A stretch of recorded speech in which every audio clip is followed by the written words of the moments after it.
이 기록들 어떻게 설명하실 건가요? 회의실 안의 공기가 얼어붙었습니다. 저는 테이블 위에 출력물 3장을 가지런히 놓았습니다. 서버 로그, 환자 차트, 그리고 당직 근무표. 박 팀장, 지금 뭐 하는 거요? 기획실장의 목소리가 날카로웠습니다. 하지만 저는 이미 선택을 끝낸 뒤였습니다. 12월 14일 오후 3시 22분, 김상무님 계정으로 환자 기록이 수정되었습니다. 그런데 김상무님은 그 시간 부산 출장 중이셨죠. 원장의 얼굴이 굳어졌습니다. 그리고 15일 오전 10시, 또 같은 계정으로 응급실 CCTV 열람 기록이 남아 있습니다. 김상무님, 15일에는 대전에 계셨습니다. 제 손이 미세하게 떨렸지만 목소리만은 또렷하게 유지했습니다. 28년 동안 이 병원 행정실에서 일했습니다. 규정집을 달달 외우고 서류 한 장 한 장에 책임지며 살아온 시간. 그런 제가 지금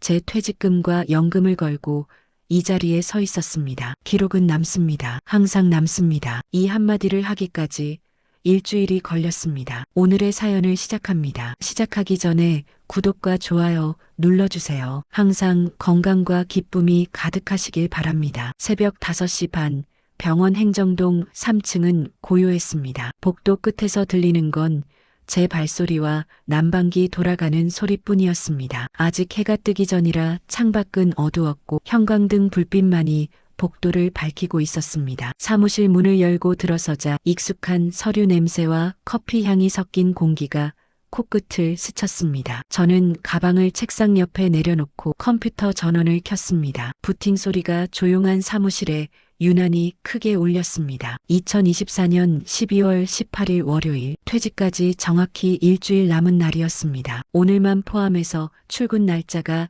딱 5번 남았습니다. 28년이라는 시간이 이제 닷새로 압축된 셈이었습니다. 책상 서랍을 열어 개인 물건들을 정리해야 한다는 생각이 문득 들었지만 손은 마우스로 향했습니다. 습관이었습니다. 출근하면 가장 먼저 서버 로그를 확인하는 것, 주말 동안 시스템에 이상이 없었는지, 접속 기록에 문제가 없는지 체크하는 일, 28년 동안 하루도 빠짐없이 해온 루틴이었습니다. 로그인 화면이 떴고 저는 익숙한 동작으로 아이디와 비밀번호를 입력했습니다. 화면이 전환되면서 주말 동안의 접속 기록이 쭉 펼쳐졌습니다. 토요일, 일요일 모두 당직 근무자들의 기록이 정상적으로 보였습니다. 간호사 몇 명, 응급실 당직 의사, 그리고 행정 당직자. 예상 가능한 패턴이었습니다. 저는 습관적으로 스크롤을 내렸습니다. 그때 손이 멈췄습니다. 일요일 새벽 2시 47분, 김영수 상무 계정으로 환자 정보 시스템 접속 기록이 떠 있었습니다. 저는 화면을 다시 확인했습니다. 분명 김영수 상무 계정이었습니다. 이상하네. 김상무는 지난주 금요일부터 부산 본사 출장을 갔습니다. 월요일 오전에 돌아온다고 했습니다. 그런데 일요일 새벽에 여기서 로그인을 했다? 아마 출장에서 급하게 뭔가 확인할 일이 있어서 원격 접속을 한 게 아닐까? 저는 그렇게 생각하며 넘어가려 했습니다. 하지만 손은 이미 접속 기록 상세 보기를 클릭하고 있었습니다. IP 주소가 떴습니다. 병원 내부 IP였습니다. 원격 접속이 아니라 병원 안에서 직접 로그인한 기록이었습니다. 출장 일정이 바뀐 건가? 저는 메모장을 펼쳐 김상무 출장 일정을 확인했습니다. 금요일부터 일요일까지 부산, 변경 사항 없음이라고 적혀 있었습니다. 가슴 한쪽이 묘하게 무거워졌습니다. 저는 다시 로그를 확인했습니다. 김상무 계정으로 접속해서 열람한 파일 목록이 쭉 나열되어 있었습니다. 환자 차트, 응급실 기록, 그리고 CCTV 열람 기록. CCTV까지? 왜? 저는 날짜를 더 거슬러 올라갔습니다. 지난주 토요일 김상무 계정 접속 기록이 또 있었습니다. 이번엔 오후 4시, 역시 병원 내부 IP였습니다. 하지만 김상무는 그 시간에 부산에 있었습니다. 누군가 김상무 계정을 쓴 거야. 등골이 서늘해졌습니다. 병원 규정상 타인의 계정을 사용하는 건 명백한 위반이었습니다. 특히 관리자급 계정은 더욱 그랬습니다. 접근 권한이 다르기 때문에 환자 정보 유출이나 기록 조작 같은 심각한 문제로 이어질 수 있었습니다. 저는 커피를 한 모금 마셨습니다. 식어버린 커피가 목을 타고 내려갔지만 입안의 쓴맛은 가시지 않았습니다. 일단 김상무한테 물어봐야겠어. 하지만 문득 이런 생각이 들었습니다. 퇴직까지 일주일밖에 안 남았는데 굳이 이걸 파고들어야 하나? 제 손이 마우스에서 떨어졌습니다. 28년 동안 이 병원에서 일했습니다. 큰 사고 없이 조용히 성실하게 일했습니다. 이제 일주일만 더 버티면 퇴직금 받고 연금 받으면서 조용히 살 수 있었습니다. 굳이 파문을 일으킬 필요가 있을까? 하지만 가슴 한쪽이 계속 불편했습니다. 기록은 남는다. 제가 항상 후배들한테 했던 말이었습니다. 문서 하나, 기록 하나 대충 넘어가지 말라고. 언젠가는 그게 문제가 된다고. 그런 말을 하던 제가 지금 눈앞에 이상한 기록을 그냥 넘어가려 하고 있었습니다. 저는 한숨을 내쉬고 다시 로그 화면을 들여다봤습니다. 일단 정확한 사실 확인부터 해야 했습니다. 김상무가 정말 출장 중이었는지, 혹시 일정이 바뀌었는지 확인하면 되는 일이었습니다. 저는 인사팀에 전화를 걸려다가 시계를 봤습니다. 아직 6시도 안 됐습니다. 인사팀 출근 시간은 8시 반이었습니다. 일단 기다려야 했습니다. 그때 복도에서 발소리가 들렸습니다. 누군가 출근하는 소리였습니다. 아마 간호부장이거나 응급실 당직 교대조일 것입니다. 저는 화면을 끄고 개인 물건 정리를 시작했습니다. 서랍 속에는 볼펜, 메모지, 오래된 달력, 명함첩이 가지런히 정리되어 있었습니다. 하나씩 꺼내 박스에 담으면서 문득 지난 시간들이 스쳐 지나갔습니다. 첫 출근 날 떨리는 마음으로 이 책상 앞에 앉았던 26살의 저, 결혼하고 아이 낳고 집 사고 부모님 병원비 대고 그 모든 시간을 이 책상에서 보냈습니다. 아침 8시 반이 되자 사무실이 하나둘 사람들로 채워지기 시작했습니다. 팀장님, 안녕하세요. 후배 직원이 밝게 인사하며 들어왔습니다. 왔어. 주말 잘 보냈어? 네. 그냥 집에서 쉬었어요. 팀장님은요? 나도 그냥 집에서. 평범한 대화였습니다. 하지만 제 머릿속에는 여전히 새벽에 본 로그 기록이 맴돌고 있었습니다. 9시가 되자 저는 인사팀으로 전화를 걸었습니다. 네, 인사팀입니다. 나 행정팀 박민수인데 김영수 상무 출장 일정 좀 확인하고 싶어서.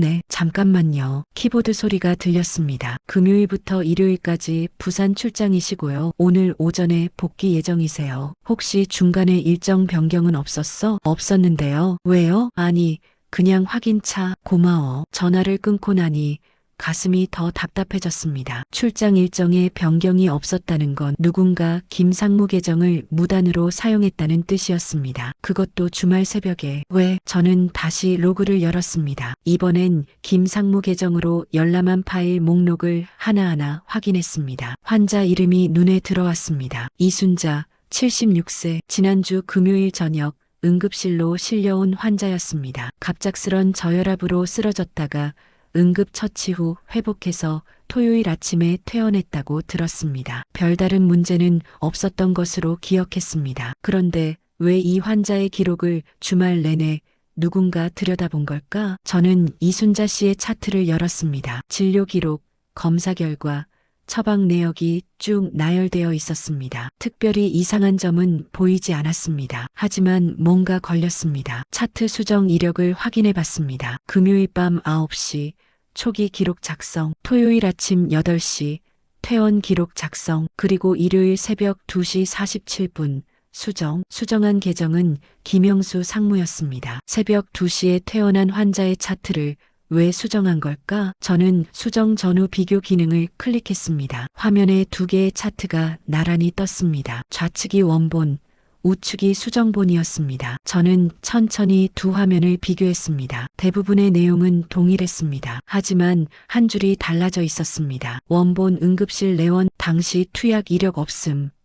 수정본 응급실 내원 당시 투약 이력 고혈압약 아모잘탄 복용 중. 단 한 줄이 바뀌어 있었습니다. 투약 이력? 가슴이 쿵 내려앉았습니다. 응급실 초기 기록에서 투약 이력이 없다고 적혀 있던 환자가 갑자기 고혈압 약을 복용 중이었다고 수정된 것이었습니다. 이건 단순한 오타 수정이 아니었습니다. 환자의 의료 이력 자체가 바뀐 것이었습니다. 그것도 퇴원한 뒤 주말 새벽에 타인의 계정으로 제 손이 다시 떨리기 시작했습니다. 이건 안 돼. 저는 화면을 응시한 채 한참을 움직이지 못했습니다. 사무실 안은 평소처럼 분주했고 동료들은 각자 업무를 보고 있었습니다. 프린터 돌아가는 소리, 전화벨 소리, 키보드 두드리는 소리, 모든 게 평범한 월요일 오전이었습니다. 하지만 제 눈앞의 화면만은 그렇지 않았습니다. 저는 조용히 로그 기록을 캡처해서 개인 폴더에 저장했습니다. 차트 수정 전후 비교 화면도 함께 저장했습니다. 손이 저절로 움직이고 있었습니다. 일단 증거를 남겨야 해. 왜 그런 생각이 들었는지는 모르겠습니다. 다만 이 기록들이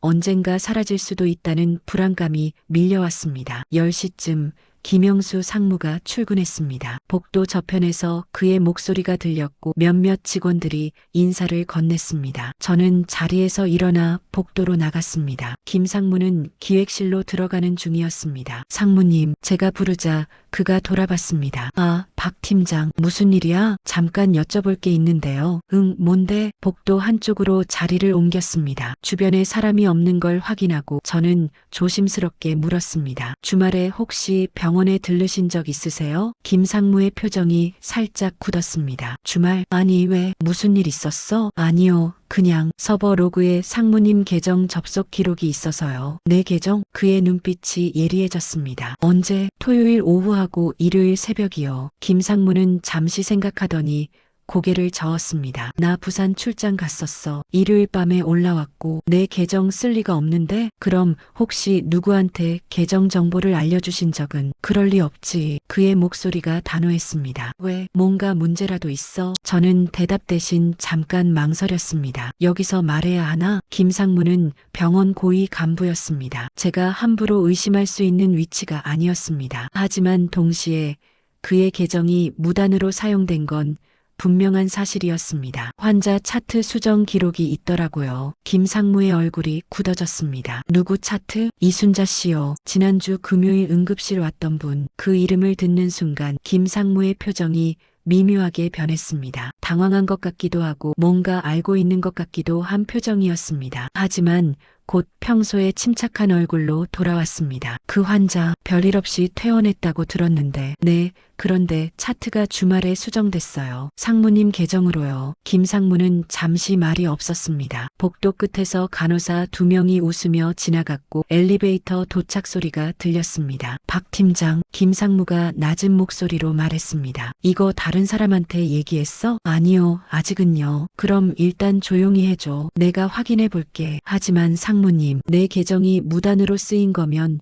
나도 피해자야. 내가 직접 알아보고 처리할게. 알았지? 그의 눈빛이 무겁게 가라앉아 있었습니다. 저는 고개를 끄덕일 수밖에 없었습니다. 네, 알겠습니다. 김 상무는 더 이상 말없이 기획실로 들어갔습니다. 저는 그 자리에 잠시 서 있었습니다. 뭔가 찝찝한 느낌이 가시지 않았습니다. 사무실로 돌아와 자리에 앉았지만 업무에 집중할 수가 없었습니다. 화면을 보고 있어도 글자들이 눈에 들어오지 않았습니다. 내가 괜한 일을 벌인 건가? 퇴직까지 닷새 조용히 넘어갈 수도 있었던 일을. 점심시간이 되었습니다. 동료들이 하나둘 식당으로 향했지만 저는 자리에 남았습니다. 식욕이 없었습니다. 대신 다시 이순자 씨의 차트를 열었습니다. 이번에는 처음부터 끝까지 천천히 읽어봤습니다. 76세 여성 환자, 금요일 저녁 6시 30분, 집 근처에서 쓰러져 119로 이송 응급실 도착. 당시 혈압 80, 50 의식 저하 상태, 초기 진단 급성 저혈압, 수액 처치 및 경과 관찰 후 혈압 회복, 토요일 아침 퇴원, 특별한 문제 없이 종결된 케이스였습니다. 그런데 왜 차트를 수정한 걸까? 그것도 투약 이력 없음을 고혈압약 복용 중으로. 저는 문득 응급실 기록을 다시 확인했습니다. 당시 응급실 담당 의사는 신재호 과장이었습니다. 응급의학과에서 10년 넘게 근무한 베테랑이었습니다. 그가 투약 이력을 잘못 기록했을 리는 없었습니다. 환자나 보호자에게 반드시 확인하는 항목이었으니까요. 원래 정말 투약 이력이 없었던 거야. 그렇다면 왜 나중에 있다고 바꾼 걸까? 저는 응급실 CCTV 열람 기록도 확인해 봤습니다. 김 상무 계정으로 일요일 새벽 3시 15분에 접속했습니다. 열람한 시간대는 금요일 저녁 6시부터 9시까지 이순자 씨가 응급실에 있었던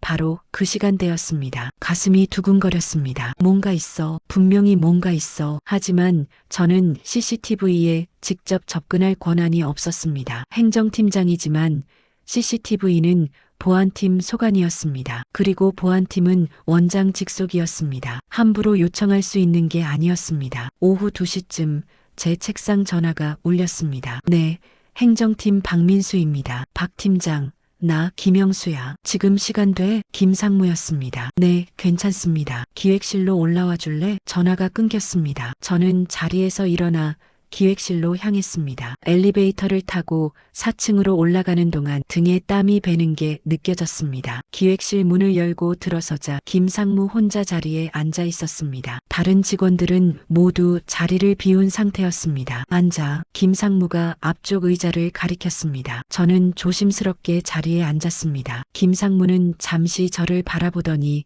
입을 열었습니다. 박 팀장, 퇴직 준비는 잘 되고 있어? 갑작스러운 질문이었습니다. 네, 천천히 정리하고 있습니다. 28년이면 정말 오래 일했네. 고생 많았어. 감사합니다. 김상무는 고개를 끄덕이더니 책상 위 서류를 정리했습니다. 아침에 얘기한 그거 말이야. 네, 내가 확인해 봤는데 시스템 오류인 것 같아. 시스템 오류요? 응, 가끔 그런 경우가 있더라고. 로그에 이상하게 기록되는 경우. IT팀한테 확인해 보니까 그럴 수 있대. 저는 대답하지 않았습니다. 시스템 오류라는 말이 납득되지 않았습니다. 로그는 명확했습니다. 접속 시간, IP 주소, 수정 내역까지 모두 정확하게 기록되어 있었습니다. 그리고 차트 수정건도 담당 의사가 나중에 추가 정보를 기입한 거래. 별거 아니야. 김상무의 목소리는 차분했습니다. 너무 차분해서 오히려 이상했습니다. 상무님, 제가 조심스럽게 말했습니다. 차트 수정은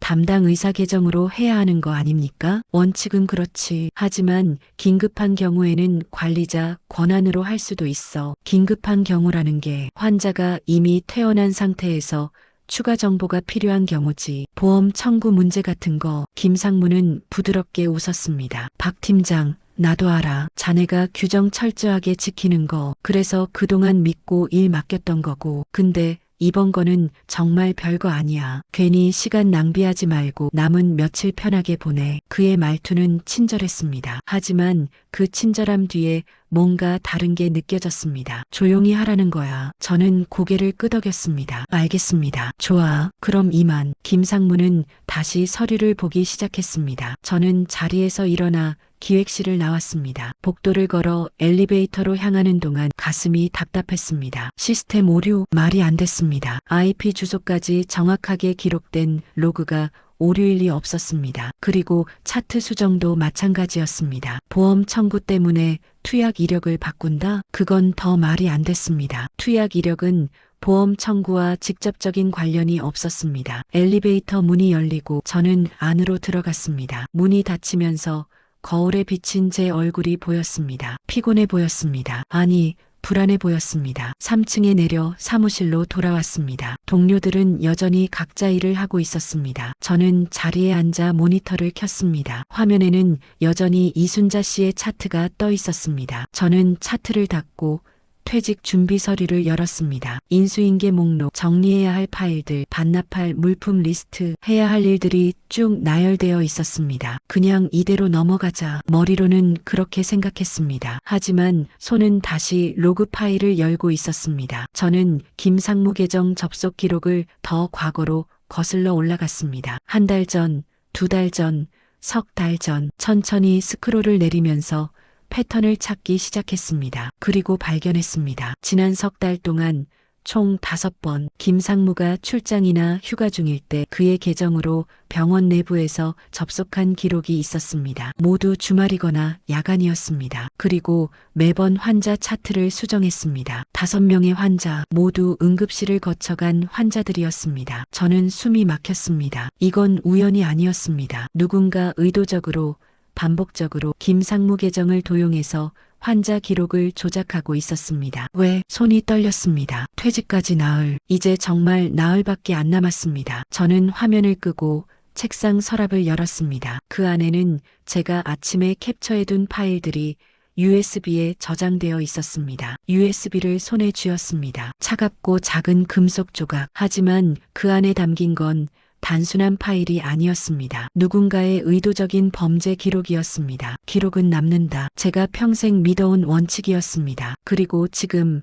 그 원칙이 저를 어딘가로 끌고 가고 있었습니다. 퇴근 시간이 되었습니다. 동료들이 하나둘 자리를 정리하고 일어났습니다. 팀장님, 먼저 들어갑니다. 그래. 조심해서 가. 내일 봐요. 사무실이 조용해졌습니다. 저는 여전히 자리에 앉아 있었습니다. 창밖으로 해가 지고 있었습니다. 겨울 해는 빨리 졌습니다. 어둠이 빠르게 밀려왔습니다. 저는 USB를 가방에 넣고 천천히 자리에서 일어났습니다. 사무실 불을 끄고 문을 잠갔습니다. 복도를 걸어 엘리베이터로 향했습니다. 병원 로비는 여전히 사람들로 붐볐습니다. 외래 진료를 마치고 나가는 환자들, 면회를 온 보호자들, 응급실로 향하는 구급차 소리. 저는 그 사이를 지나 주차장으로 향했습니다. 차에 시동을 걸고 핸들을 잡았습니다. 하지만 출발하지 않았습니다. 그냥 앉아서 어두워진 하늘을 바라봤습니다. 내가 뭘 해야 하지? 대답은 없었습니다. 저는 화면을 응시한 채 한참을 움직이지 못했습니다. 사무실 안은 평소처럼 분주했고 동료들은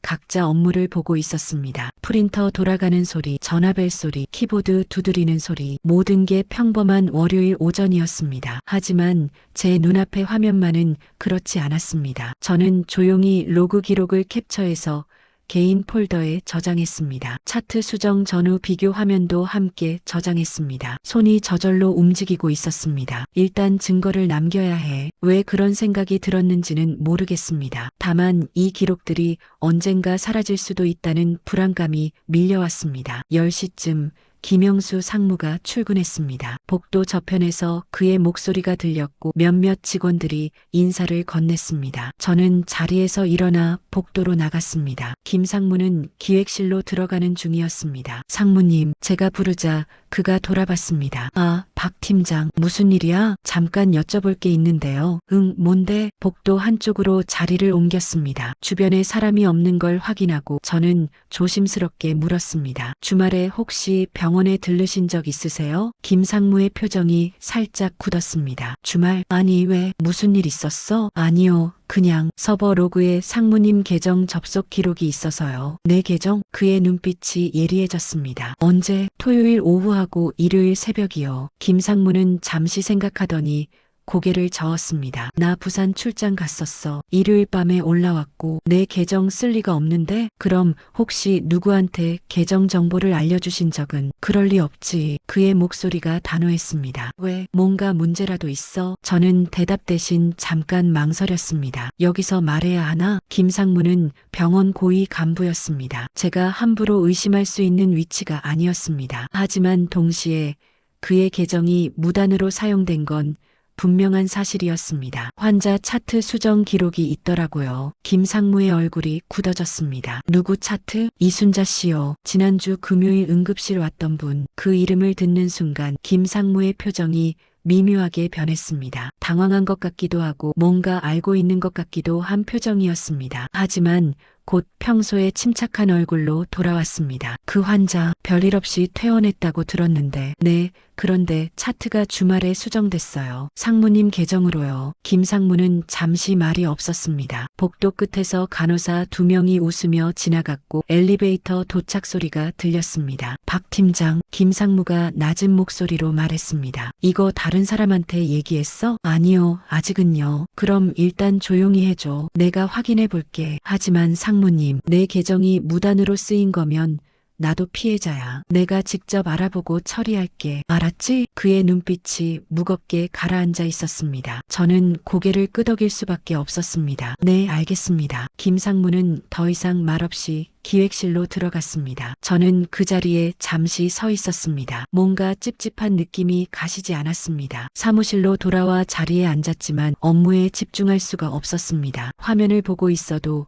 글자들이 눈에 들어오지 않았습니다. 내가 괜한 일을 벌인 건가? 퇴직까지 닷새 조용히 넘어갈 수도 있었던 일을. 점심시간이 되었습니다. 동료들이 하나둘 식당으로 향했지만 저는 자리에 남았습니다. 식욕이 없었습니다. 대신 다시 이순자 씨의 차트를 열었습니다. 이번에는 처음부터 끝까지 천천히 읽어봤습니다. 76세 여성 환자, 금요일 저녁 6시 30분, 집 근처에서 쓰러져 119로 이송 응급실 도착.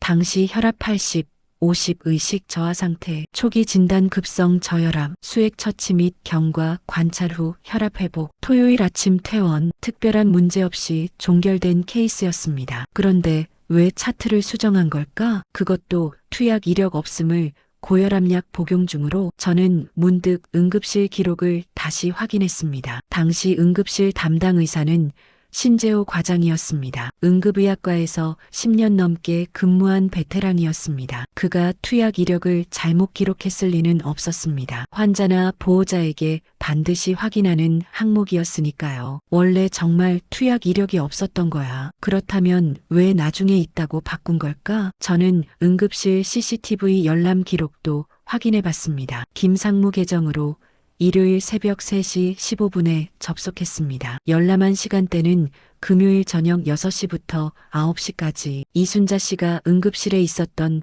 바로 그 시간대였습니다. 가슴이 두근거렸습니다. 뭔가 있어. 분명히 뭔가 있어. 하지만 저는 CCTV에 직접 접근할 권한이 없었습니다. 행정팀장이지만 CCTV는 보안팀 소관이었습니다. 그리고 보안팀은 원장 직속이었습니다. 함부로 요청할 수 있는 게 아니었습니다. 오후 2시쯤 제 책상 전화가 울렸습니다. 네, 행정팀 박민수입니다. 박 팀장, 나 김영수야. 지금 시간 돼? 김상무였습니다. 네, 괜찮습니다. 기획실로 올라와 줄래? 전화가 끊겼습니다. 저는 자리에서 일어나 기획실로 향했습니다. 엘리베이터를 타고 4층으로 올라가는 동안 등에 땀이 배는 게 느껴졌습니다. 기획실 문을 열고 들어서자 김상무 혼자 자리에 앉아 있었습니다. 다른 직원들은 모두 자리를 비운 상태였습니다. 앉아. 김상무가 앞쪽 의자를 가리켰습니다. 저는 조심스럽게 자리에 앉았습니다. 김상무는 잠시 저를 바라보더니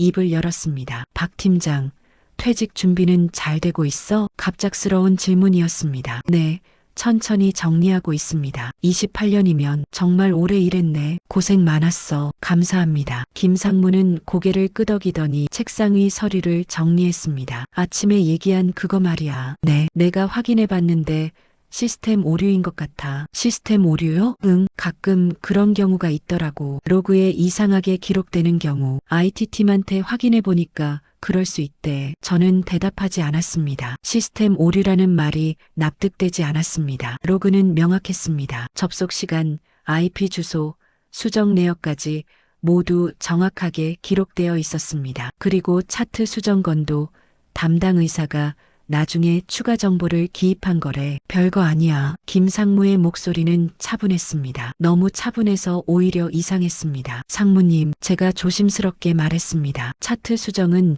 담당 의사 계정으로 해야 하는 거 아닙니까? 원칙은 그렇지. 하지만 긴급한 경우에는 관리자 권한으로 할 수도 있어. 긴급한 경우라는 게 환자가 이미 퇴원한 상태에서 추가 정보가 필요한 경우지. 보험 청구 문제 같은 거. 김상무는 부드럽게 웃었습니다. 박 팀장, 나도 알아. 자네가 규정 철저하게 지키는 거. 그래서 그동안 믿고 일 맡겼던 거고. 근데 이번 거는 정말 별거 아니야. 괜히 시간 낭비하지 말고 남은 며칠 편하게 보내. 그의 말투는 친절했습니다. 하지만 그 친절함 뒤에 뭔가 다른 게 느껴졌습니다. 조용히 하라는 거야. 저는 고개를 끄덕였습니다. 알겠습니다. 좋아. 그럼 이만. 김상무는 다시 서류를 보기 시작했습니다. 저는 자리에서 일어나 기획실을 나왔습니다. 복도를 걸어 엘리베이터로 향하는 동안 가슴이 답답했습니다. 시스템 오류, 말이 안 됐습니다. IP 주소까지 정확하게 기록된 로그가 오류일 리 없었습니다. 그리고 차트 수정도 마찬가지였습니다. 보험 청구 때문에 투약 이력을 바꾼다? 그건 더 말이 안 됐습니다. 투약 이력은 보험 청구와 직접적인 관련이 없었습니다. 엘리베이터 문이 열리고 저는 안으로 들어갔습니다. 문이 닫히면서 거울에 비친 제 얼굴이 보였습니다. 피곤해 보였습니다. 아니, 불안해 보였습니다. 3층에 내려 사무실로 돌아왔습니다. 동료들은 여전히 각자 일을 하고 있었습니다. 저는 자리에 앉아 모니터를 켰습니다. 화면에는 여전히 이순자 씨의 차트가 떠 있었습니다. 저는 차트를 닫고 퇴직 준비 서류를 열었습니다. 인수인계 목록, 정리해야 할 파일들, 반납할 물품 리스트, 해야 할 일들이 쭉 나열되어 있었습니다. 그냥 이대로 넘어가자. 머리로는 그렇게 생각했습니다. 하지만 손은 다시 로그 파일을 열고 있었습니다. 저는 김상무 계정 접속 기록을 더 과거로 거슬러 올라갔습니다. 한 달 전, 두 달 전, 석 달 전, 천천히 스크롤을 내리면서 패턴을 찾기 시작했습니다. 그리고 발견했습니다. 지난 석 달 동안 총 5번 김상무가 출장이나 휴가 중일 때 그의 계정으로 병원 내부에서 접속한 기록이 있었습니다. 모두 주말이거나 야간이었습니다. 그리고 매번 환자 차트를 수정했습니다. 5명의 환자, 모두 응급실을 거쳐간 환자들이었습니다. 저는 숨이 막혔습니다. 이건 우연이 아니었습니다. 누군가 의도적으로 반복적으로 김상무 계정을 도용해서 환자 기록을 조작하고 있었습니다. 왜? 손이 떨렸습니다. 퇴직까지 나흘, 이제 정말 나흘밖에 안 남았습니다. 저는 화면을 끄고 책상 서랍을 열었습니다. 그 안에는 제가 아침에 캡처해둔 파일들이 USB에 저장되어 있었습니다. USB를 손에 쥐었습니다. 차갑고 작은 금속 조각. 하지만 그 안에 담긴 건 단순한 파일이 아니었습니다. 누군가의 의도적인 범죄 기록이었습니다. 기록은 남는다. 제가 평생 믿어온 원칙이었습니다. 그리고 지금 그 원칙이 저를 어딘가로 끌고 가고 있었습니다. 퇴근 시간이 되었습니다. 동료들이 하나둘 자리를 정리하고 일어났습니다. 팀장님, 먼저 들어갑니다. 그래.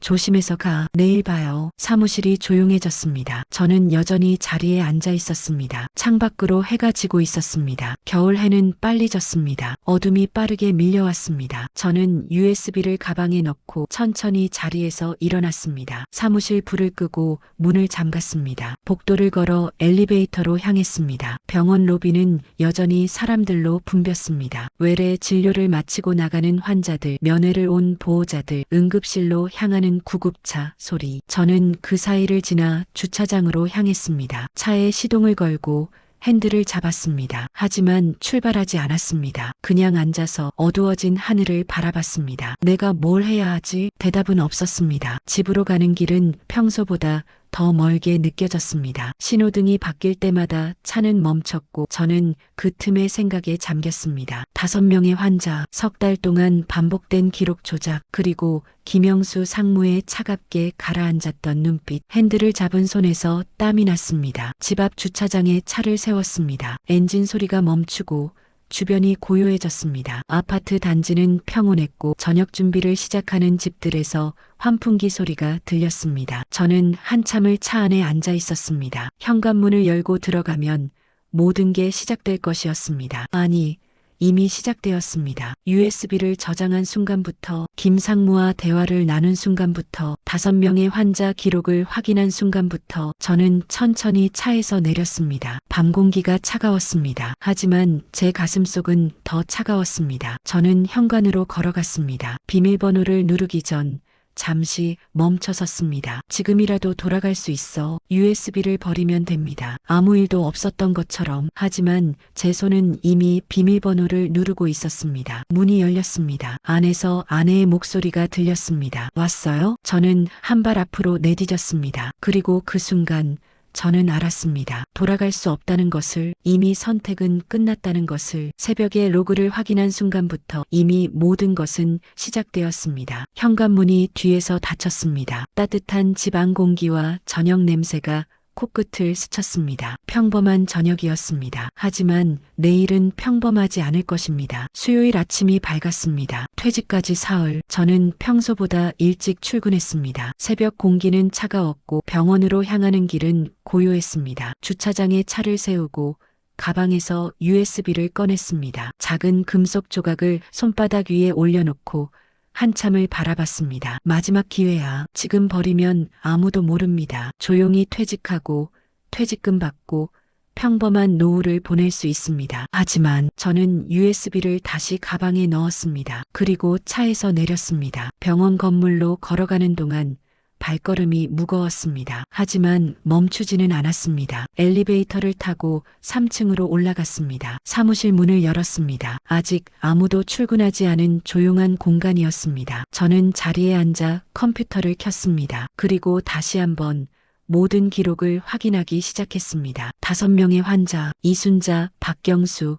최영미, 한동철, 김순희, 각각의 차트를 열고 수정 전후를 비교했습니다. 그리고 공통점을 찾았습니다. 모두 노바스탄을 투여받았습니다. 모두 급성 저혈압으로 응급실에 실려왔습니다. 모두 원래는 건강했는데 나중에 기저질환이 있었던 것으로 기록이 바뀌었습니다. 패턴이 명확했습니다. 이건 우연이 아니었습니다. 조직적인 은폐였습니다. 제 심장이 빠르게 뛰었습니다. 손이 떨렸지만 마우스를 놓지 않았습니다. 저는 인터넷 검색창을 열었습니다. 노바스탄 부작용 검색 결과가 쏟아졌습니다. 최근 기사들이 눈에 들어왔습니다. 노바스탄 임상시험 중 이상 반응 논란, 식약처 노바스탄 재검토 착수, 일부 병원 노바스탄 사용 자제 권고. 저는 기사를 하나하나 읽어내려갔습니다. 고혈압 약물과 병용 시 위험성 증가, 급성 저혈압 유발 가능성, 특히 노인 환자에게 치명적일 수 있음. 모든 퍼즐이 맞춰졌습니다. 병원은 노바스탄의 부작용을 알고 있었습니다. 하지만 제약회사와의 계약 때문에 혹은 다른 이유로 그 사실을 숨겼습니다. 환자들이 쓰러진 건 노바스탄 때문이었습니다. 하지만 병원은 환자들의 기록을 조작해서 원래 기저질환이 있었던 것처럼 만들었습니다. 책임을 환자에게 돌린 것입니다. 저는 의자 등받이에 기댔습니다. 온몸에 힘이 빠졌습니다. 이건 범죄야. 단순한 규정 위반이 아니었습니다. 생명과 직결된 범죄였습니다. 그리고 아직도 계속되고 있는 범죄였습니다. 8시 반 동료들이 하나둘 출근하기 시작했습니다. 팀장님, 일찍 오셨네요. 응, 정리할 게 좀 있어서. 저는 화면을 닫았습니다. 하지만 머릿속에는 여전히 5명의 이름이 맴돌고 있었습니다. 10시쯤 회의 공지가 떴습니다. 긴급운영위원회. 오늘 오후 2시 대회의실 참석 대상의 행정팀장도 포함되어 있었습니다. 저는 화면을 응시했습니다. 가슴이 두근거렸습니다. 무슨 회의지? 하지만 어쩐지 예감이 들었습니다. 이 회의가 저와 관련이 있을 거라는. 점심시간이 되었지만 여전히 식욕이 없었습니다. 사무실에 남아 USB를 다시 확인했습니다. 모든 파일이 제대로 저장되어 있었습니다. 로그 기록, 차트 비교, 환자 목록, 노바스탄 관련 자료, 증거는 충분했습니다. 하지만 용기는 부족했습니다. 정말 할 수 있을까? 퇴직까지 사흘, 딸의 취업, 아내의 카페 계획, 제 연금과 퇴직금, 모든 것이 위태로워질 수 있었습니다. 하지만 동시에 5명의 환자가 생각났습니다. 그리고 앞으로 노바스탄을 투여받을 환자들. 저는 USB를 주머니에 넣었습니다. 오후 2시 대회의실로 향했습니다. 복도를 걸어가는 동안 심장이 빠르게 뛰었습니다. 회의실 문을 열고 들어서자 이미 여러 사람이 자리에 앉아 있었습니다. 원장,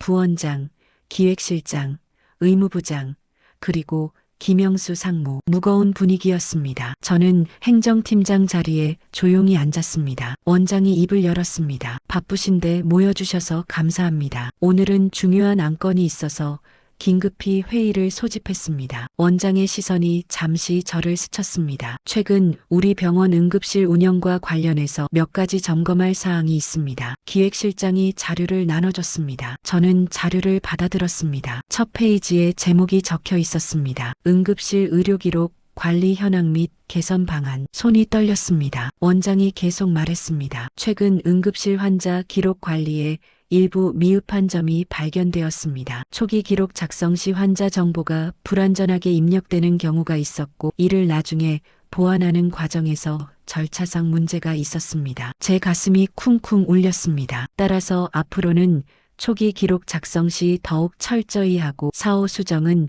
담당 의사 권한으로만 가능하도록 시스템을 개선하겠습니다. 원장의 말은 매끄러웠습니다. 마치 이미 준비된 대본을 읽는 것 같았습니다. 혹시 질문 있으신 분? 잠시 침묵이 흘렀습니다. 저는 자료를 내려다봤습니다. 손이 떨리고 있었습니다. 지금 말해야 하나? 하지만 입이 떨어지지 않았습니다. 주머니 속 USB가 무겁게 느껴졌습니다. 없으시면 이 안건은 이것으로. 원장님, 제 목소리가 회의실에 울렸습니다. 모두의 시선이 저에게 쏠렸습니다. 원장이 저를 바라봤습니다. 네, 박 팀장, 말씀하세요. 저는 천천히 숨을 들이쉬었습니다. 가슴속에서 무언가 끓어오르고 있었습니다. 제가 한 가지 확인하고 싶은 게 있습니다. 무엇입니까? 최근 석 달 동안 응급실 환자 차트가 여러 건 수정되었습니다. 모두 김영수 상무 계정으로요. 회의실 공기가 얼어붙었습니다. 김영수 상무의 얼굴이 굳어졌습니다. 그런데 수정 시점은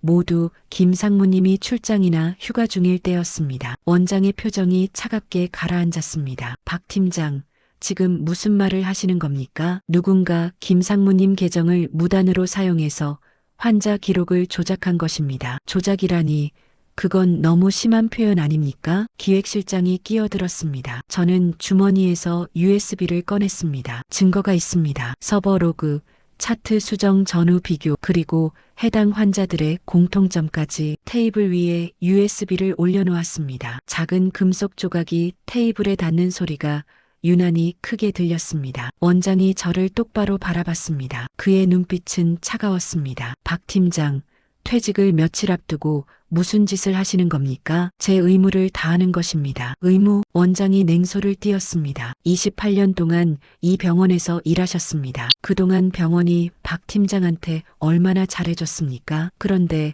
지금 마지막에 이런 식으로 나오시는 겁니까? 제 손이 주먹을 쥐었습니다. 병원이 잘해준 건 제가 일을 잘했기 때문입니다. 그리고 그 일에는 규정을 지키는 것도 포함됩니다. 규정? 원장이 비웃었습니다. 박 팀장, 세상은 규정대로만 돌아가지 않습니다. 때로는 융통성도 필요한 거예요. 환자 기록을 조작하는 게 융통성입니까? 제 목소리가 높아졌습니다. 5명의 환자가 노바스탄 부작용으로 응급실에 실려왔습니다. 그런데 병원은 그 사실을 숨기기 위해 차트를 조작했습니다. 이게 융통성입니까? 원장의 얼굴이 붉어졌습니다. 근거 없는 추측으로 병원을 모욕하지 마십시오. 근거는 여기 있습니다. 저는 USB를 가리켰습니다. 로그 기록, 차트, 그리고 환자들의 공통 투약 내역 모두 확인 가능합니다. 침묵이 흘렀습니다. 김영수 상무가 입을 열었습니다. 박 팀장, 진정하시죠. 오해가 있는 것 같은데. 오해가 아닙니다. 저는 단호하게 말했습니다. 기록은 남습니다. 항상 남습니다. 그리고 저는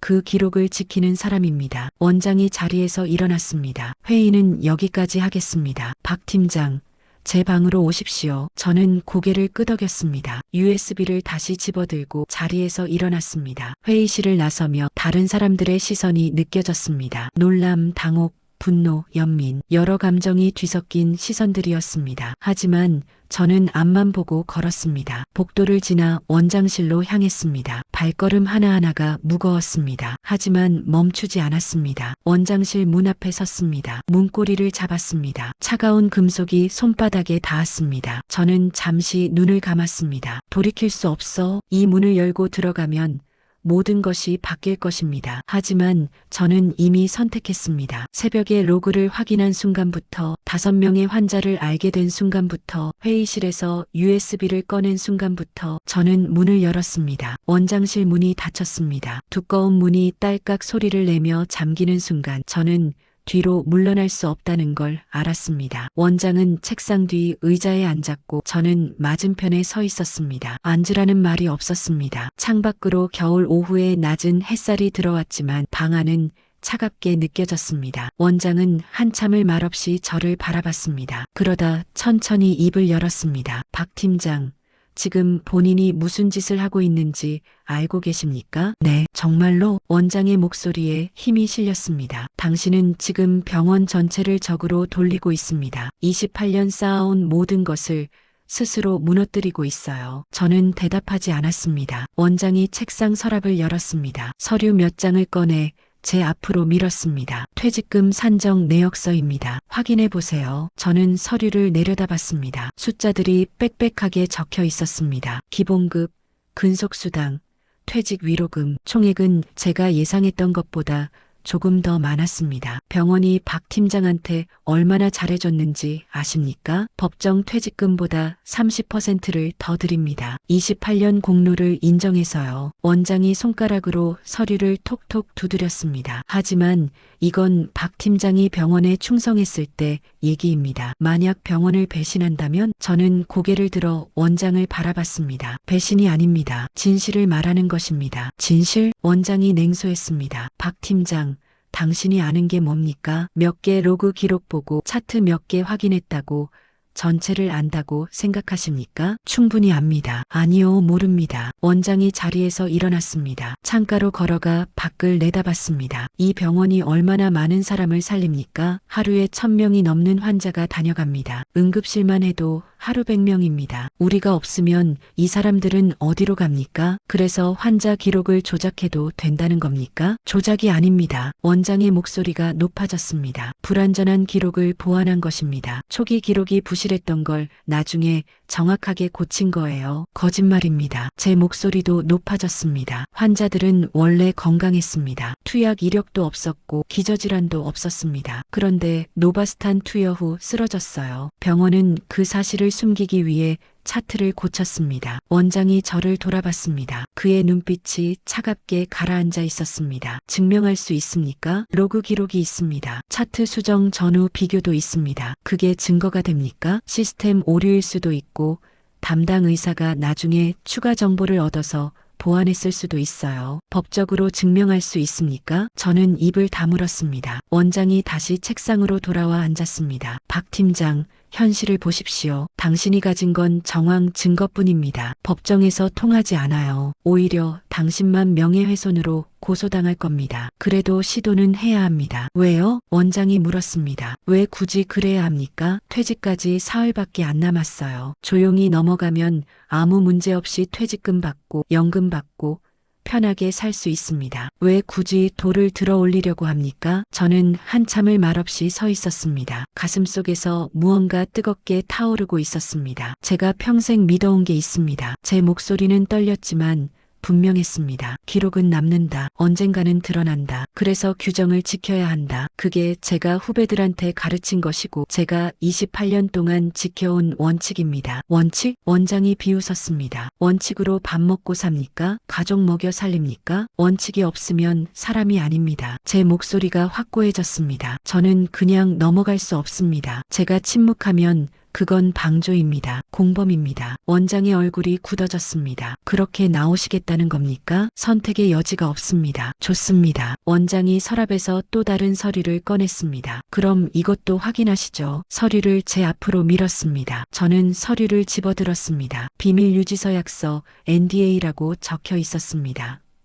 읽어보십시오. 재직 중 알게 된 병원의 모든 정보는 외부에 유출할 수 없다고 되어 있습니다. 위반 시 손해배상 청구 및 형사 고발 대상입니다. 제 손이 떨렸습니다. 이미 입사할 때 서명하셨습니다. 기억나십니까? 기억났습니다. 28년 전 첫 출근 날 수많은 서류에 이름을 썼던 기억, 그중 하나가 이것이었습니다. 만약 박 팀장이 병원 내부 정보를 외부에 유출한다면 우리는 법적 조치를 취할 것입니다. 퇴직금은 물론이고 손해배상까지 청구할 겁니다. 그 금액이 얼마나 될지 아십니까? 원장이 계산기를 두드렸습니다. 최소 몇 억은 됩니다. 평생 모은 재산 다 날리고도 모자랄 겁니다. 저는 서류를 내려다봤습니다. 글자들이 흐릿하게 보였습니다. 그리고 딸도 있지 않습니까? 내년에 졸업이라고 들었는데 아버지가 병원 고발한 사람이라는 꼬리표 달고 취업할 수 있을까요? 가슴이 무너졌습니다. 딸 얼굴이 떠올랐습니다. 지난주에 전화했을 때 취업 걱정하던 목소리. 아빠, 요즘 취업이 너무 힘들어. 괜찮아.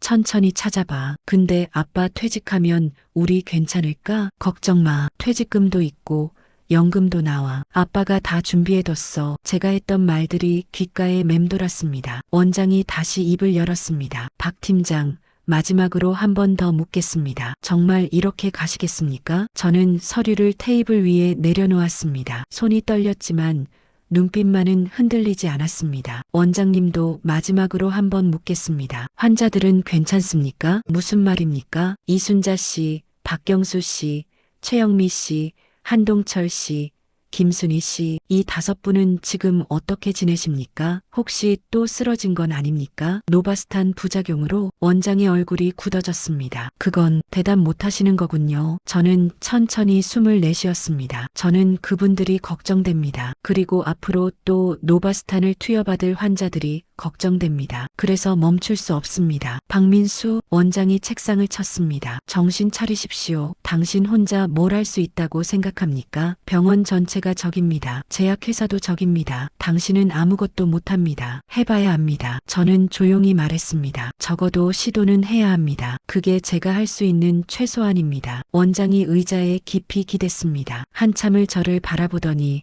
한숨을 내쉬었습니다. 후회할 겁니다. 이미 후회하고 있습니다. 더 일찍 알아차리지 못한 걸요. 저는 USB를 집어들었습니다. 그리고 원장실 문을 향해 걸어갔습니다. 박 팀장, 원장이 뒤에서 불렀습니다. 저는 멈춰섰습니다. 퇴직금은 보류됩니다. NDA 위반 여부를 확인할 때까지. 알겠습니다. 그리고 오늘부로 출근 정지입니다. 개인 물품만 챙겨서 나가십시오. 알겠습니다. 저는 문을 열고 나왔습니다. 복도는 고요했습니다. 회의실에 있던 사람들은 이미 다 자리로 돌아간 뒤였습니다. 저는 천천히 복도를 걸어 행정실로 향했습니다. 동료들이 저를 보는 눈빛이 달라져 있었습니다. 이미 소문이 퍼진 것 같았습니다. 아무도 말을 걸지 않았습니다. 저는 조용히 책상 서랍을 열었습니다. 개인 물품들을 하나씩 박스에 담았습니다. 가족사진, 볼펜, 메모장, 오래된 달력, 28년의 흔적들이었습니다. 팀장님, 뒤에서 후배 직원이 조심스럽게 말을 걸었습니다. 무슨 일 있으세요? 갑자기 왜? 괜찮아. 저는 억지로 웃었습니다. 그냥 좀 일찍 정리하게 됐어. 하지만 너희들은 신경 쓰지 말고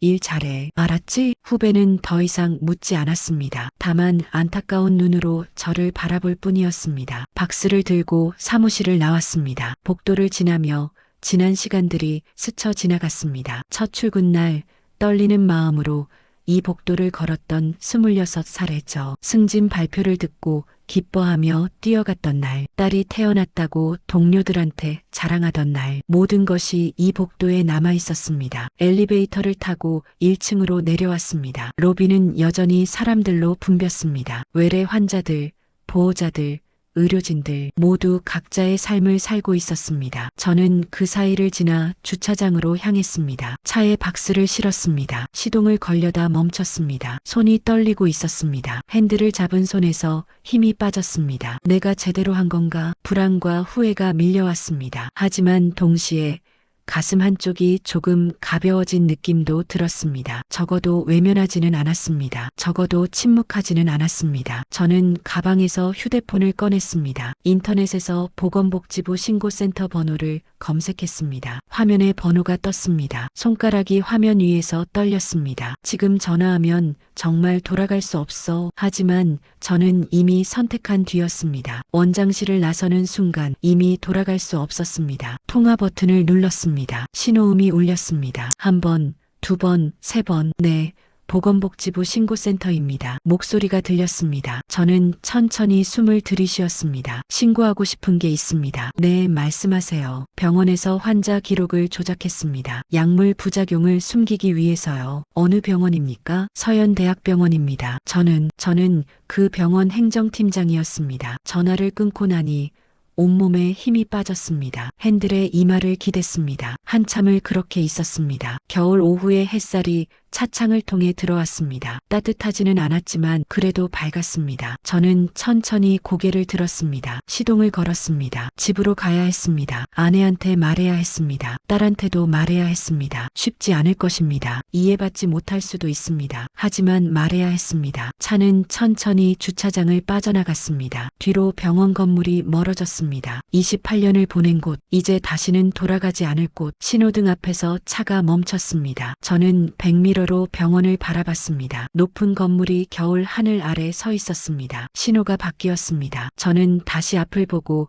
엑셀을 밟았습니다. 뒤돌아보지 않았습니다. 집 앞에 차를 세웠습니다. 엔진 소리가 멈추고 주변이 고요해졌습니다. 아파트 단지는 평온했고 저녁 준비를 시작하는 집들에서 환풍기 소리가 들렸습니다. 저는 한참을 차 안에 앉아 있었습니다. 현관문을 열고 들어가면 모든 게 달라질 것이었습니다. 하지만 미룰 수는 없었습니다. 박스를 들고 차에서 내렸습니다. 엘리베이터를 타고 올라가는 동안 심장이 빠르게 뛰었습니다. 현관 비밀번호를 누르고 문을 열었습니다. 왔어요? 오늘은 진짜 일찍 왔네요. 아내가 부엌에서 고개를 내밀었습니다. 그러다 제 손에 든 박스를 보고는 표정이 굳었습니다. 그게 뭐예요? 앉아있어. 얘기 좀 해야 할 것 같아. 아내의 얼굴이 창백해졌습니다. 거실 소파에 마주 앉았습니다. 저는 천천히 오늘 있었던 일을 말했습니다. 서버 로그에서 발견한 이상 기록, 환자 차트 조작, 노바스탄 부작용 은폐, 그리고 원장실에서 있었던 일까지. 아내는 말없이 듣고 있었습니다. 얼굴이 점점 굳어갔습니다. 그래서 퇴직금은요? 아내의 목소리가 떨렸습니다. 보류됐어. 언제 나올지 모르겠어.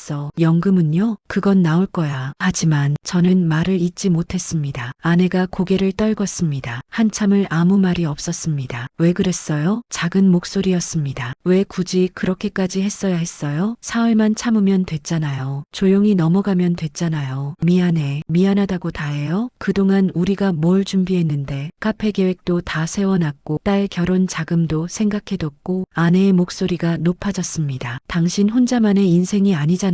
우리도 있다고요. 저는 고개를 숙였습니다. 할 말이 없었습니다. 아내 말이 맞았습니다. 제 선택은 제 인생만 바꾼 게 아니었습니다. 가족 모두의 인생을 바꿔버렸습니다. 당신이 그렇게 원칙주의자인 건 알았어요. 근데 가족보다 원칙이 더 중요해요? 아내의 눈에서 눈물이 흘러내렸습니다. 우리는요? 우리는 어떻게 하라고요? 저는 아내의 손을 잡았습니다. 미안해. 정말 미안해. 아내는 손을 빼내려다가 그대로 두었습니다. 한참을 그렇게 앉아 있었습니다. 그래도 당신답긴 해요. 아내가 작게 말했습니다. 평생 그렇게 살아왔잖아요. 원칙 지키면서. 힘들겠네요. 앞으로.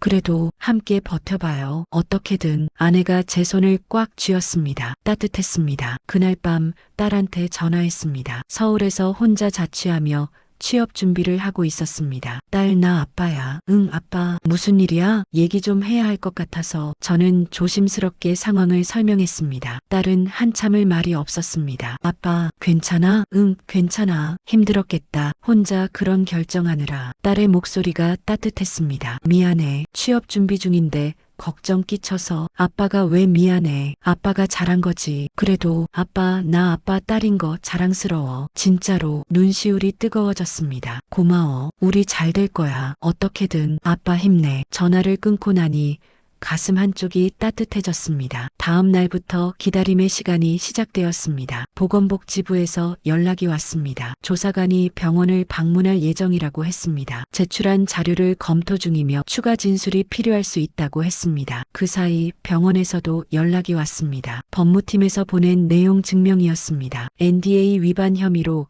손해배상 청구 예정이라는 내용이었습니다. 아내와 함께 변호사 사무실을 찾아갔습니다. 상담료도 부담스러웠지만 필요한 일이었습니다. 변호사는 제 상황을 듣더니 고개를 끄덕였습니다. 공익제보자 보호법이 적용될 수 있습니다. 환자 안전과 관련된 사안이니까요. 그럼 괜찮을까요? 쉽지는 않을 겁니다. 병원 측에서 강하게 나올 테니까요. 하지만 포기하지 마세요. 일주일이 지났습니다. 보건복지부 조사관이 병원을 방문했다는 소식이 들렸습니다. 예전 동료한테서 온 조심스러운 문자였습니다. 팀장님, 오늘 복지부에서 사람 나왔어요. 기록 다 가져갔대요. 고마워. 팀장님 괜찮으세요? 응, 괜찮아. 너희들은 조심해. 2주일이 지났습니다. 병원에서 정식으로 고소장을 제출했다는 통지를 받았습니다. 업무상 비밀 누설 및 명예훼손 혐의였습니다. 경찰서에서 조사를 받으러 나왔습니다. 조사관 앞에 앉아 다시 한번 모든 것을 진술했습니다. 왜 그렇게 하셨습니까? 조사관이 물었습니다. 환자들이 걱정됐습니다. 하지만 개인적으로 손해가 큽니다. 퇴직금도 못 받고 고소까지 당하셨는데 그래도 해야 할 일이었습니다. 조사관은 잠시 저를 바라보더니 기록을 계속 작성했습니다. 한 달이 지났습니다. 뉴스에 작은 기사가 떴습니다. 서현대학병원 환자 기록 조작 의혹, 복지부 조사 착수, 댓글창은 뜨거웠습니다. 병원을 비난하는 사람들, 내부 고발자를 응원하는 사람들. 하지만 저는 댓글을 읽지 않았습니다. 중요한 건 진실이 드러나는 것이었습니다. 2달이 지났습니다. 보건복지부에서 중간조사 결과를 발표했습니다. 서현대학병원 환자 기록 부실 관리 및 수정 절차 위반 확인, 노바스탄 투약 환자 대상 전수조사 실시 예정, 제약사 바이오젠텍도 조사 대상 포함. 작지만 확실한 진전이었습니다. 병원에서는 여전히 잘못을 인정하지 않았지만 조사는 계속되고 있었습니다. 그 사이 저는 새로운 일자리를 찾아야 했습니다. 쉽지 않았습니다. 나이도 있었고 내부 고발자라는 꼬리표도 부담스러웠습니다. 하지만 포기하지 않았습니다. 작은 병원 행정직에 지원했습니다. 연봉은 전보다 낮았지만 괜찮았습니다. 면접에서 솔직하게 말했습니다. 전 병원에서 환자 기록 조작을 발견하고 신고했습니다. 그 때문에 퇴직하게 됐습니다. 면접관이 물었습니다. 후회하십니까? 아니요. 다시 그 상황이 와도 같은 선택을 할 것 같습니다. 왜요? 기록은 남습니다. 그리고 저는 그 기록을 지키는 사람입니다. 며칠 뒤 합격 통지를 받았습니다. 3달이 지났습니다. 새 직장에 출근한 지 1달쯤 되었을 때였습니다. 예전 동료한테 전화가 왔습니다. 팀장님, 들으셨어요? 뭘? 김영수 상무 해임됐대요. 그리고 원장도 이사회에서 경고받았대요. 그래. 그리고 노바스탄 사용 중단됐어요. 식약처에서 재승인 때까지 판매 금지래요. 저는 한참을 말이 없었습니다. 팀장님, 응, 잘됐다. 고마워. 알려줘서 전화를 끊고 창밖을 바라봤습니다. 봄이 오고 있었습니다. 겨울 내내 앙상했던 나뭇가지에 작은 새싹이 돋아나고 있었습니다. 그날 저녁 집에 돌아왔습니다. 아내가 저녁을 차리고 있었습니다. 일 어땠어요? 괜찮았어. 힘들지 않아요? 괜찮아. 적응되고 있어. 식탁에 마주 앉았습니다. 예전보다 소박한 반찬이었지만 따뜻했습니다. 참, 딸한테서 연락 왔어요. 응, 면접 봤대요. 느낌이 좋았대요. 그래, 잘 됐네. 당신 닮아서 그런가 봐요. 뚝심 있게 아내가 웃었습니다. 오랜만에 보는 밝은 미소였습니다. 힘들었죠? 그동안 제가 물었습니다. 당신도 힘들었잖아요. 응, 그래도 잘 견뎌줘서 고마워요. 아내가 제 손을 잡았습니다. 우리 함께잖아요. 그날 밤 오랜만에 깊이 잠들었습니다. 악몽을 꾸지 않았습니다. 쓰러지는 환자들도 보이지 않았습니다. 그저 고요하고 평온한 잠이었습니다. 6개월이 지났습니다. 보건복지부 최종 조사 결과가 발표되었습니다. 서현대학병원 환자 기록 조작 사실 확인 업무 정지 1개월, 제약사 바이오젠텍 임상시험 자료 조작 허가 취소, 관련자 5명 검찰 송치. 뉴스를 보면서 저는 조용히 숨을 내쉬었습니다. 완벽한 결과는 아니었습니다. 병원은 여전히 운영되고 있었고 일부 관련자들은 처벌을 피했습니다. 하지만 적어도 진실은 드러났습니다. 그리고 노바스탄으로 인한 새로운 피해자는 생기지 않게 되었습니다. 그것만으로도 충분했습니다. 어느 날 우편함에 편지가 한 통 들어 있었습니다. 발신인 이름을 보고 깜짝 놀랐습니다. 이순자, 가장 처음 차트 조작을 발견했던 환자였습니다. 편지를 뜯어 읽었습니다. 박민수 팀장님께. 뉴스를 보고 팀장님 이야기를 알게 되었습니다. 저 때문에 그런 어려움을 겪으셨다니 죄송하고 감사합니다. 저는 지금 건강하게 지내고 있습니다. 그날 응급실에서 깨어났을 때 왜 쓰러졌는지 몰라 불안했습니다. 하지만 이제는 이유를 알게 되었고 다시는 그 약을 쓰지 않게 되었습니다. 팀장님 덕분입니다. 감사합니다. 그리고 건강하세요. 편지를 읽고 나니 눈시울이 뜨거워졌습니다. 이것 때문이었습니다. 제가 버틸 수 있었던 이유, 환자들이 안전하기를 바라는 마음, 그것이 저를 여기까지 오게 했습니다. 1년이 지났습니다. 새 직장에도 완전히 적응했습니다. 연봉은 예전보다 낮았지만 생활은 가능했습니다. 퇴직금은 결국 일부만 받았습니다. 병원과 합의한 결과였습니다. 예상했던 것보다는 적었지만 아예 못 받는 것보다는 나았습니다. 딸은 취업에 성공했습니다. 작은 회사였지만